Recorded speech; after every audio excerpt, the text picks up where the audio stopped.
est la pierre de Rosette. Elle a permis de comprendre les hiéroglyphes égyptiens et constitue l'un des trésors les plus précieux du British Museum.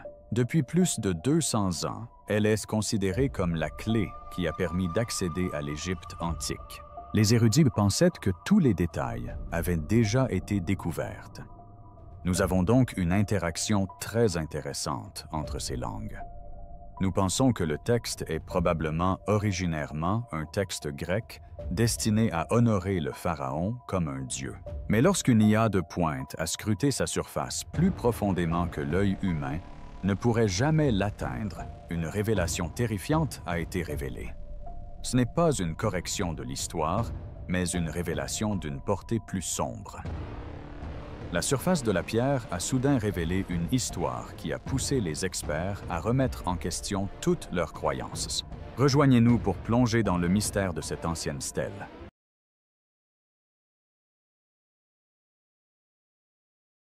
Qu'est-ce que la pierre de Rosette? La pierre de Rosette a toujours été considérée comme l'une des découvertes les plus importantes de l'histoire. Pourtant, son apparence et son histoire révèlent des détails inattendus. Lorsqu'elle fut cataloguée pour la première fois, après sa découverte dans la ville égyptienne de Rosette, puis remise aux troupes britanniques en 1801, elle fut simplement décrite comme une pierre noire portant 3 inscriptions. Cette description allait engendrer un long malentendu quant à sa véritable nature. Une fois la pierre arrivée à Londres, on souhaita que les inscriptions anciennes qu'elle contenait soient mieux visibles. Pour faire ressortir les inscriptions, on frottait de la craie blanche sur les lettres gravées. Pour mieux protéger la surface des contacts incessants des visiteurs curieux, on l'enduisait d'une couche de cire de carnauba. Cette couche approfondissait la couleur, donnant à la pierre un aspect presque entièrement noir. De ce fait, on a longtemps cru à tort qu'elle était en basalte noir. Des siècles plus tard, lors de son nettoyage en 1999, tous ces ajouts furent retirés. Ce nettoyage révéla son aspect d'origine pour la première fois depuis sa découverte. La teinte gris foncé de la roche était à nouveau visible ainsi que l'éclat naturel de sa surface cristalline. Une veine rose discrète mais frappante traversant le coin supérieur gauche était également visible. Grâce à ce nouvel aspect, les géologues ont pu l'étudier de près. En comparant la pierre à des échantillons de roches d'Égypte, ils ont découvert qu'elle correspondait étroitement à la granodiorite extraite d'une petite carrière à Gebel Tinger, sur la rive ouest du Nil, près d'Éléphantine, dans la région d'Assouan. La veine rose en particulier était une caractéristique connue de la granodiorite de cette région, ce qui ne laisse planer aucun doute sur sa véritable origine. La pierre elle-même est un gros bloc lourd. Il mesure environ 90 cm de haut, 75 cm de large et un peu plus de 28 cm d'épaisseur. Son poids est colossal, environ 760 kg, soit environ 760 livres. Pour un objet d'apparence aussi simple, sa présence physique est impressionnante, et on imagine aisément les efforts nécessaires pour le transporter d'Égypte en Grande-Bretagne au début du 19e siècle. Ce qui rend la pierre de Rosette si remarquable, ce sont les 3 écritures différentes gravées à sa surface. La partie supérieure contient des hiéroglyphes égyptiens anciens. Ces textes étaient écrits en moyen égyptien, un style déjà désuet à l'époque. En réalité, il ne s'agissait pas de la langue courante, mais plutôt d'une version archaïque, choisie pour les textes religieux et officiels. En dessous la 2e section est rédigée en démotique l'écriture égyptienne courante à l'époque ptolémaïque. Cette écriture reflète bien plus fidèlement la langue parlée de l'époque. Enfin, la 3e section en bas est écrite en grec ancien, langue administrative de l'Égypte sous les règnes ptolémaïques.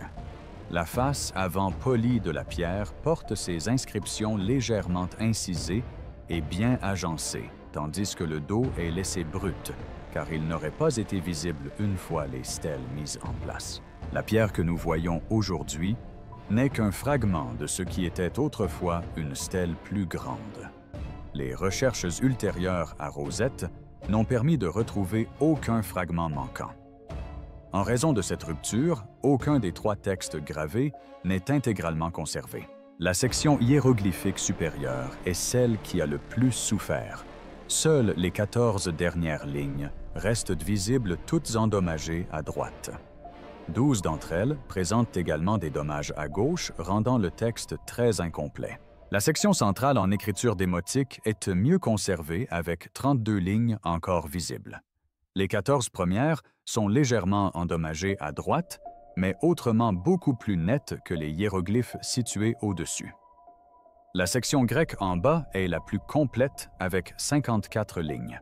Les 27 premières sont restées intactes, mais la partie inférieure de la pierre est brisée en diagonale sur la droite, laissant le reste de plus en plus fragmenté. En la comparant à d'autres stèles similaires de la même époque, les chercheurs ont pu imaginer à quoi ressemblait autrefois la pierre de Rosette originale. Une comparaison importante est celle avec le décret de Canopée, érigé en 238 av. J.C. sous Ptolémée III.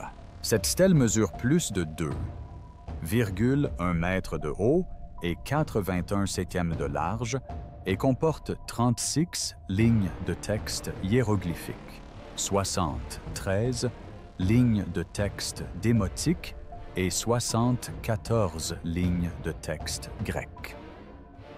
En raison de la similitude de longueur des textes, on estime que la pierre de Rosette comportait à l'origine 14 aux 15 lignes de hiéroglyphes supplémentaires au-dessus de la partie subsistante. Cela aurait ajouté environ 30 cm, soit un pied à la hauteur de la pierre. Outre le texte manquant la partie supérieure de la stèle originale, contenait probablement également des œuvres d'art. D'autres stèles de ce type comportait généralement une scène sculptée représentant le roi présenté aux dieux, image symbolique de l'autorité royale et de la faveur divine. Au-dessus de cette scène apparaissait souvent un disque ailé, emblème protecteur traditionnel de l'art égyptien. La pierre de Rosette, telle qu'elle a été conservée, est dépourvue de ces éléments, mais leur présence peut être aisément imaginée grâce à des exemples conservés comme la stèle de Canopée.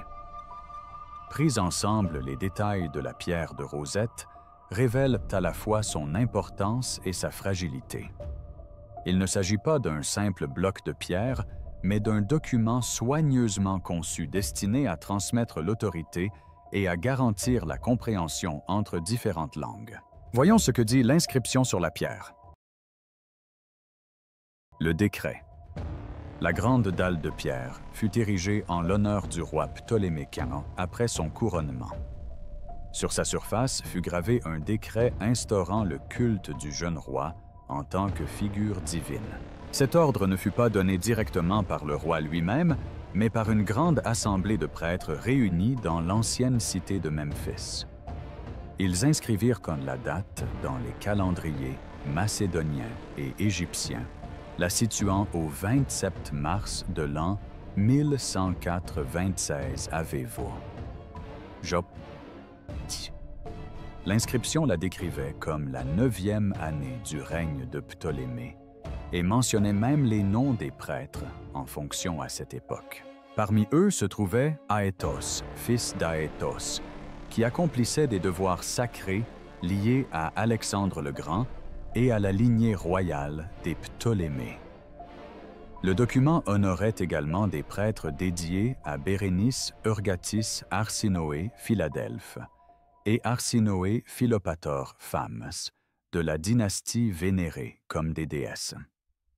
Le décret, cependant, prêtait à confusion, car une deuxième date apparaissait dans le texte. Dans les versions grecques et hiéroglyphiques, un autre jour était indiqué le 27 novembre de l'an sainte 97 av. G.C., qui marquait l'anniversaire officiel du couronnement du roi. Le texte démotique introduit une autre version plaçant le décret et l'anniversaire à quelques jours d'intervalle en mars. Personne ne sait exactement pourquoi ces documents ne concordent pas. Ce qui est certain, c'est que l'ordre fut rédigé en 196 AV, GC, et qu'il visait à renforcer l'emprise ptolémaïque sur l'Égypte pendant une période de profonds troubles. Le contexte du décret était lié à des années de troubles. Ptolémée. Phamte, Épiphane, fils de Ptolémée IV. Philopator et de sa sœur épouse Arsinoé était devenu roi alors qu'il n'était qu'un enfant. Ses deux parents furent tués lors d'un complot impliquant la maîtresse de son père, Agathoclée. Après leur disparition, les conspirateurs avec Agathoclée à leur tête régnèrent au nom du jeune homme. Mais leur pouvoir s'effondra lorsqu'une rébellion menée par le général Cléopolame éclata seulement 2 ans plus tard. Le peuple d'Alexandrie furieux se retourna contre Agathoclée et sa famille les entraînant dans leur perte. Cléopolame assuma alors le pouvoir en tant que tuteur de l'enfant roi, mais il fut lui aussi destitué en 201 AV. C, remplacé par Aristomène d'Alésia, alors ministre en chef au moment de la promulgation du décret.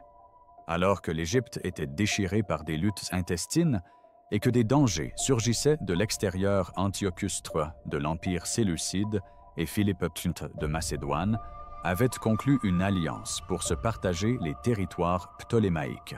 Philippe s'empara d'îles et de villes en Corée et en Thrace, tandis qu'Antiochus porta un coup décisif à la bataille de Panium en Tsent, 98 Avpon.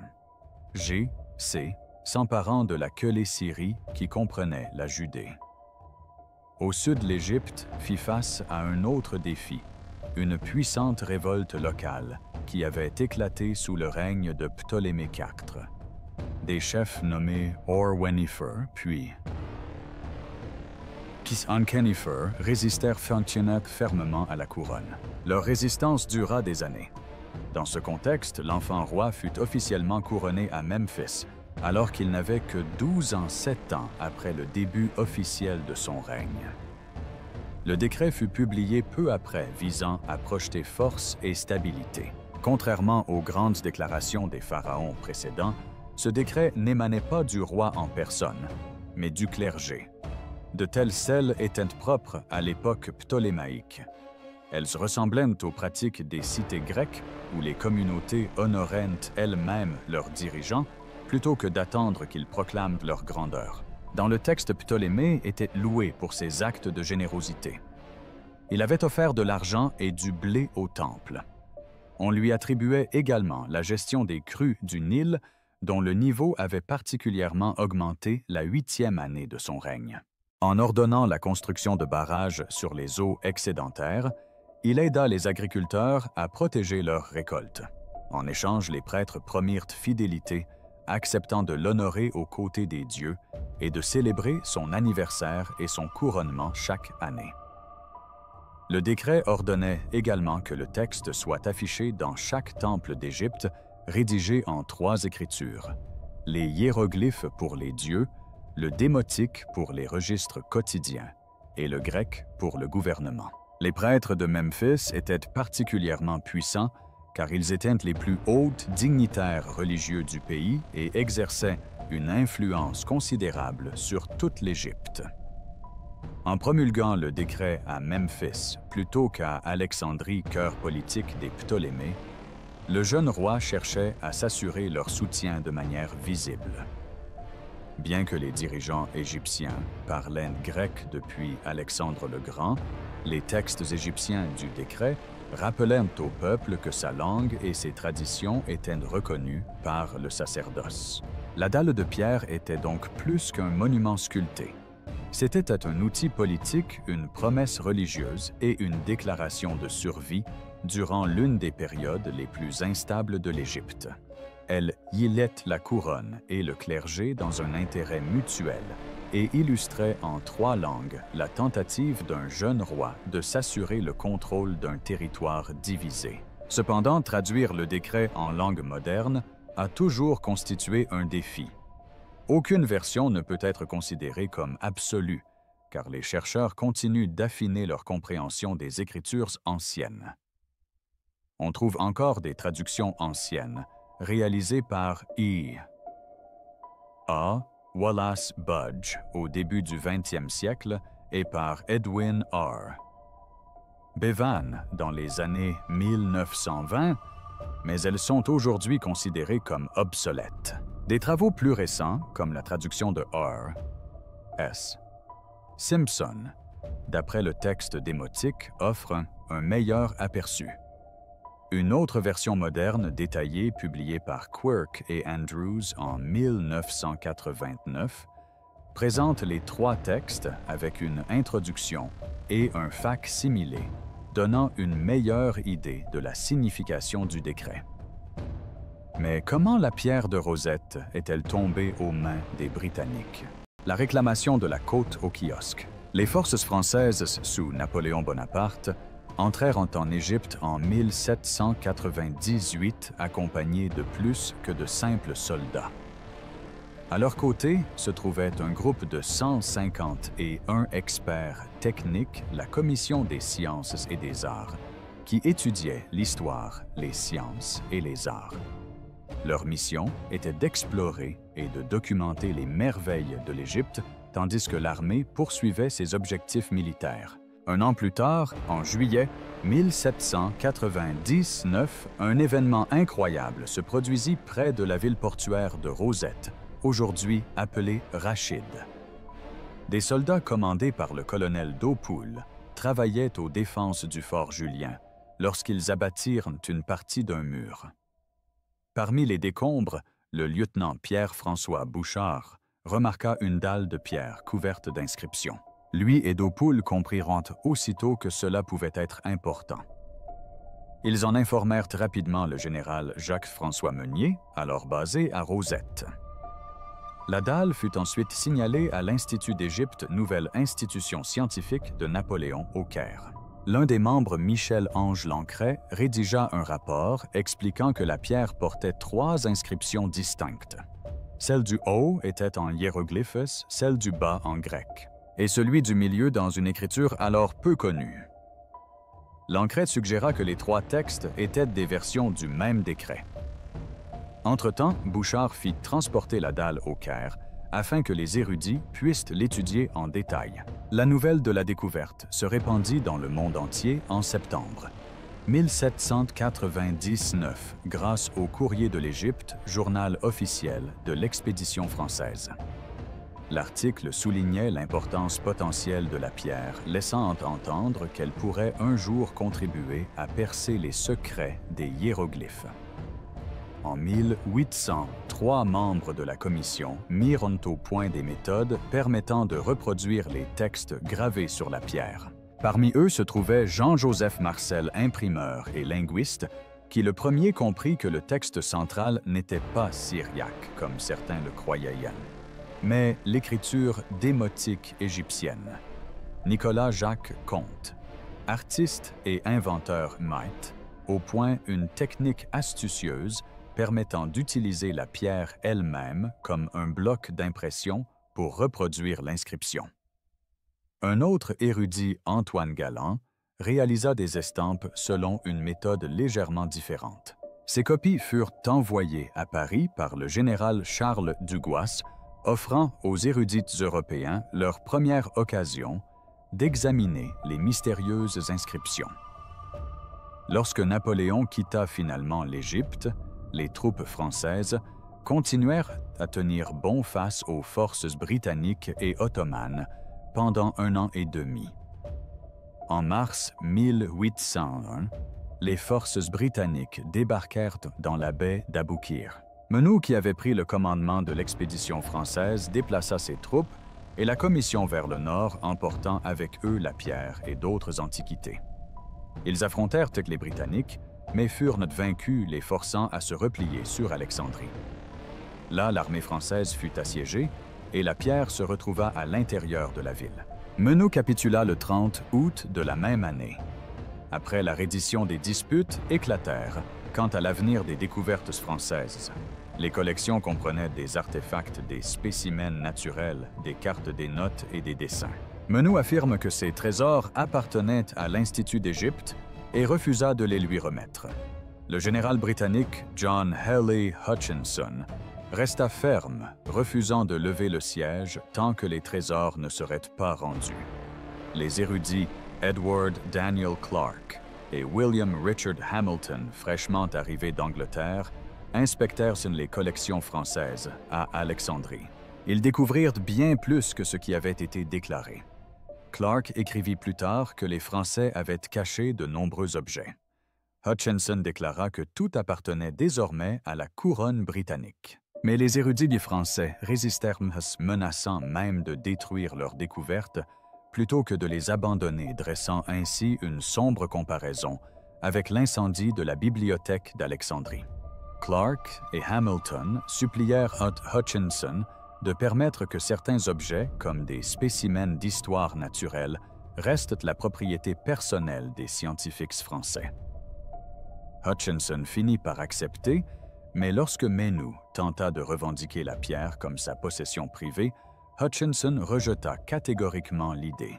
Après de longues discussions, le transfert des biens, dont la pierre fut inclus dans la capitulation officielle d'Alexandrie signée par les représentants des Britanniques, des Français et des Ottomans. Les détails de la sortie de la pierre des mains des Français demeurent incertains. Le colonel Tompkins Hillgrove Turner, l'officier chargé de l'escorter jusqu'en Grande-Bretagne, affirma plus tard l'avoir personnellement récupéré à Menou et emporté sur un affût de canon. Clarke cependant raconta une histoire différente. Il décrivit comment un officier français les conduisit secrètement, lui son élève, John Cripps, et Hamilton, à travers les ruelles, derrière la résidence de Menou. Là, cachée sous des bâches protectrices parmi les bagages de Menou, se trouvait la pierre. L'officier craignait qu'elle ne soit volée si elle était laissée à la vue des soldats. Clarke rapporta qu'ils en informèrent immédiatement Hutchinson et que la pierre fut prise sous contrôle britannique, probablement par Turner, avec son affût de canon. Turner embarqua avec la pierre pour l'Angleterre à bord de la frégate française, capturer le HMS Égyptienne, et arriva à Portsmouth en février 1802. Il reçut l'ordre de l'offrir ainsi que les autres antiquités de sa collection au roi George III. Le roi, représenté par le secrétaire à la guerre Lord Hobart, ordonna que la dalle soit placée au British Museum. Avant son installation définitive, Turner fit en sorte qu'elle soit présentée aux érudits de la Société des antiquaires de Londres dont il était membre. Le 11 mars 1902, la pierre fut présentée et discutée lors d'une réunion de la Société. Ainsi, une découverte fortuite faite lors de travaux de fortification en Égypte allait changer le cours de l'histoire. Ce qui n'était au départ qu'une pierre enfouie dans le mur d'un petit fort près de Rosette devint un objet d'étude prisé en Europe.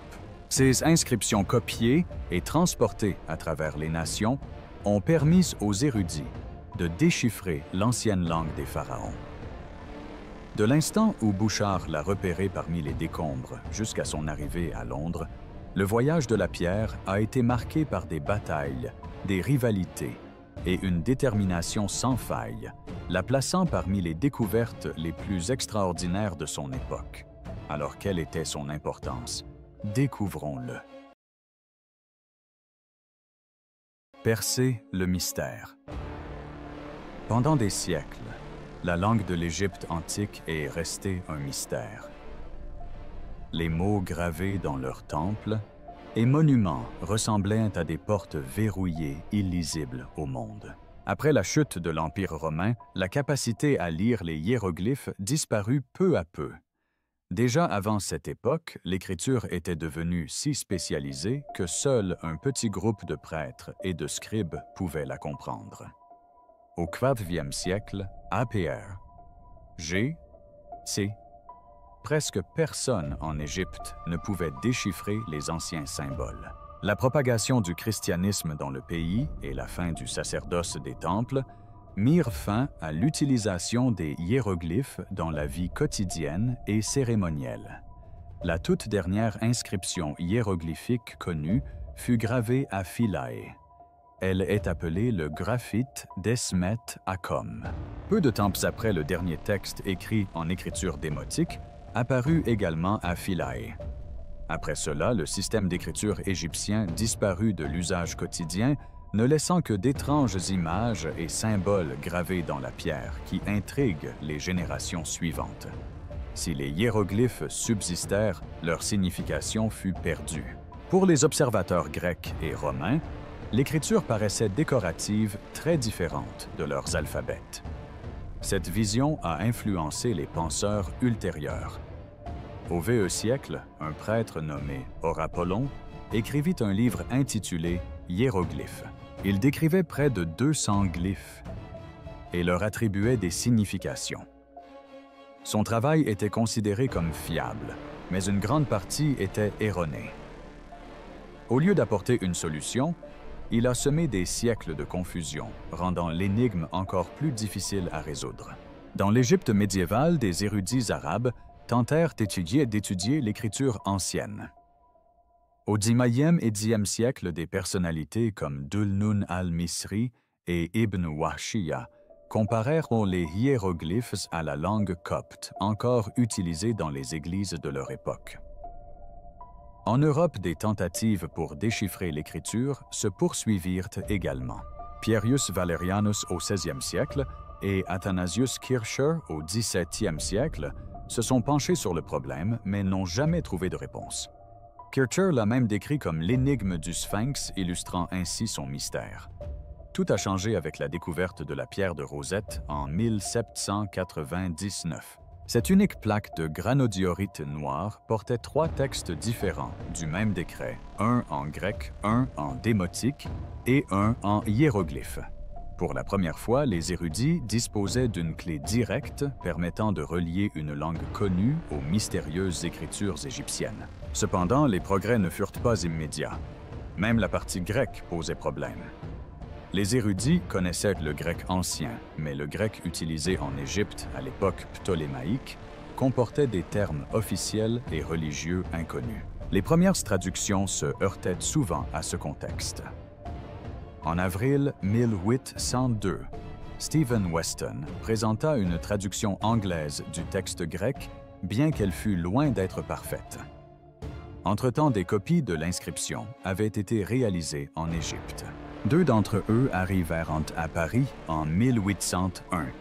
Gabriel de la Porta, Dutel bibliothécaire et antiquaire, commença la traduction du texte grec, mais il fut rapidement renvoyé sur ordre de Napoléon. Son travail fut confié à Hubert Pascal Hamillion, qui parvint à achever les premières traductions publiées de la partie grecque en 1803. Il les publia en latin et en français afin que davantage de chercheurs puissent les lire. À la même époque, à Cambridge, Richard Poisson s'attacha à reconstituer le coin inférieur droit endommagé du texte. Sa reconstruction fut largement diffusée. À Göttingen, Christian Gottlob Hein réalisa une traduction latine jugée plus fiable que celle d'Hamillion.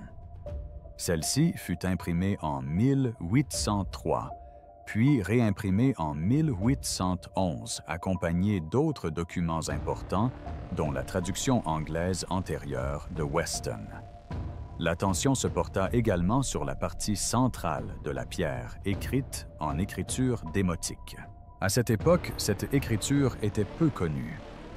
Le diplomate suédois Johan David Åkerblad l'avait déjà étudiée à partir d'autres exemples découverts en Égypte. Il pensait qu'elle représentait une forme cursive de la langue copte, bien que son lien avec le copte fût limité. Ces études attirèrent l'attention de l'orientaliste français Antoine Isaac Sylvestre de Sacy. En 1800, un Sylvestre de Sacy reçut l'une des premières estampes de la pierre de Rosette. Il remarqua rapidement que la partie centrale était écrite dans la même écriture que Åkerblad avait examinée. Les 2 hommes commencèrent à travailler ensemble, considérant l'écriture démotique comme un alphabet. Ils comparèrent les lignes de ce texte central à celles du texte grec, cherchant des noms qui y apparaîtraient. L'année suivante, Sylvestre de Sacy parvint à identifier 5 noms, dont Alexandros, Alexandrie, Ptolémée, Arsinoé et le titre royal de Ptolémée Épiphane. Åkerblad est allé plus loin en publiant un alphabet de 29 lettres basé sur ses observations. Plus de la moitié d'entre elles se sont avérées exactes, mais malgré ces progrès, ils n'ont pas pu aller beaucoup plus loin. Ce qu'ils ignoraient, c'est que le démotique n'était pas purement alphabétique. Il contenait des signes phonétiques, mais aussi des éléments idiographiques et symboliques qui ne correspondaient pas directement au son. Ce mélange bloquait leur progression. Pourtant, ces premières étapes étaient cruciales. Ils démontrèrent que des parties des écritures égyptiennes anciennes pouvaient être associées à des langues connues et posèrent ainsi les bases de découvertes ultérieures. Des décennies plus tard, grâce aux travaux constants de nombreux chercheurs et aux avancées de Jean-François Champollion, la langue perdue de l'Égypte allait enfin être révélée. Ce qui semblait autrefois un mystère éternel commença à s'éclaircir lentement après des siècles de tentatives infructueuses. Et ce qu'ils ont réussi à réaliser était incroyable. La percée. Sylvestre de Sacy, après avoir abandonné ses travaux directs sur la pierre, a néanmoins laissé derrière lui une idée qui a façonné la voie vers son déblocage. En 1811, discutant de l'écriture chinoise avec un étudiant chinois, il se souvint d'idées antérieures avancées par d'autres. Des années auparavant, en 1797, Georg Zuega avait suggéré que les noms étrangers gravés dans les hiéroglyphes égyptiens pouvaient être transcrits phonétiquement. Plus tôt encore, en 1761, Jean-Jacques Barthélemy avait souligné que les caractères placés à l'intérieur des cartouches des textes hiéroglyphiques étaient probablement des noms royaux. Ces premières étincelles restèrent vivantes dans l'esprit de Sacy.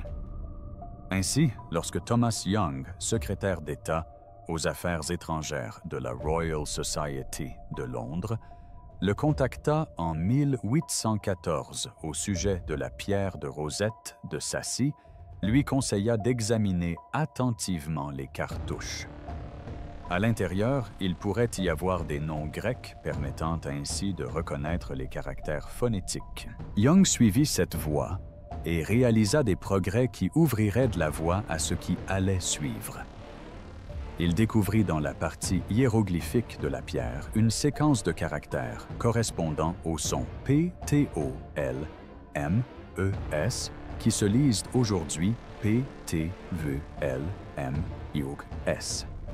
Ce son servait à représenter le nom grec Ptolémée. Ce qui le frappa encore plus fut la forte ressemblance de ces symboles avec les caractères de l'écriture démotique, jusqu'alors considérés comme totalement distincts des hiéroglyphes. En y regardant de plus près, il identifia jusqu'à 80 points de similitude entre les sections hiéroglyphiques et démotiques de la pierre. Il en conclut, à juste titre, que l'écriture démotique n'était que partiellement phonétique, tout en contenant des symboles idéographiques tirés des hiéroglyphes.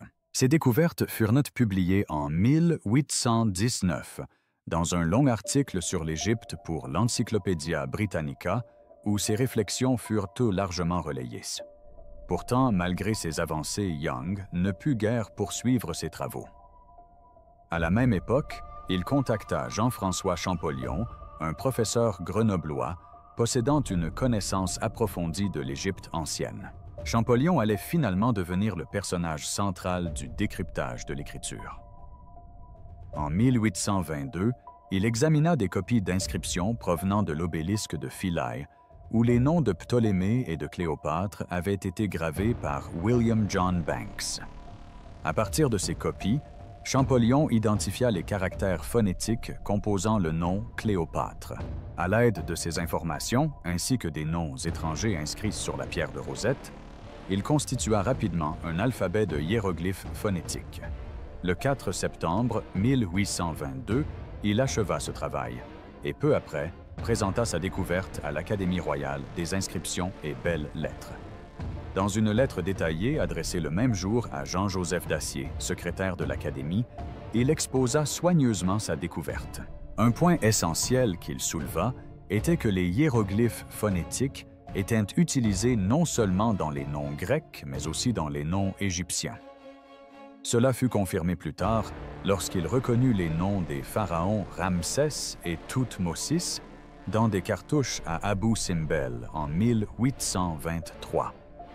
Ces inscriptions plus anciennes et plus significatives avaient été copiées par Banks et lui avaient été envoyées par Jean-Nicolas Huyot. Fort de cette confirmation, Champollion dépassa la pierre de Rosette elle-même, puisant dans de nombreux autres textes.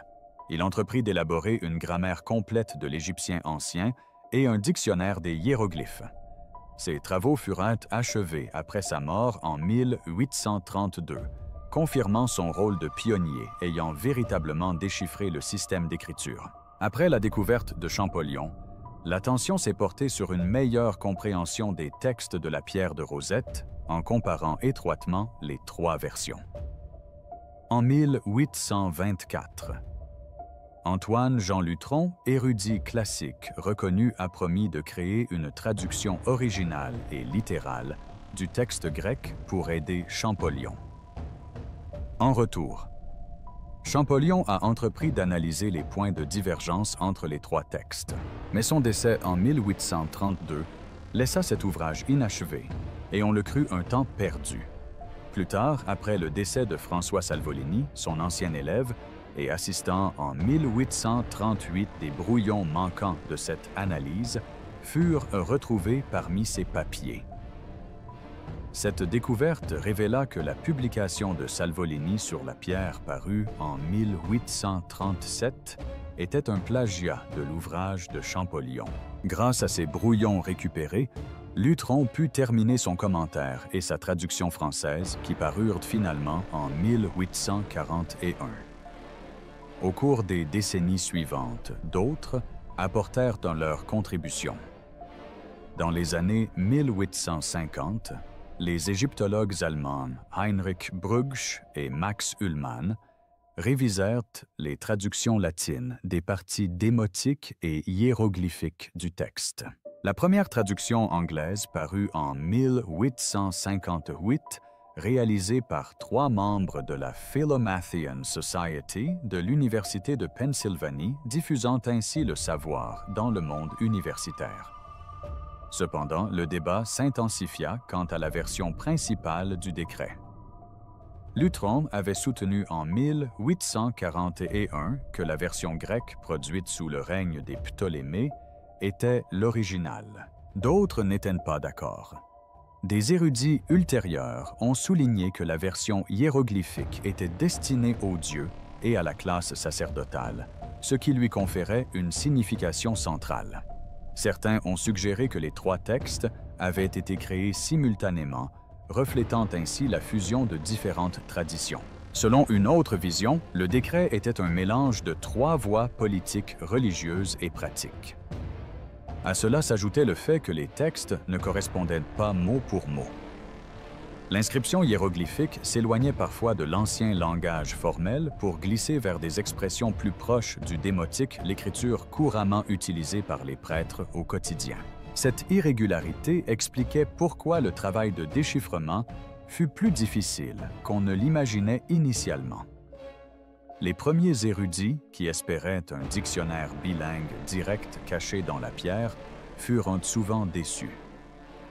La pierre de Rosette détenait la clé, mais la clé elle-même exigea patience, comparaison et des années de découvertes approfondies avant que le monde égyptien antique puisse être à nouveau lisible. Si vous avez aimé cette vidéo, aimez-la et abonnez-vous puis cliquez sur la vidéo suivante affichée sur votre écran.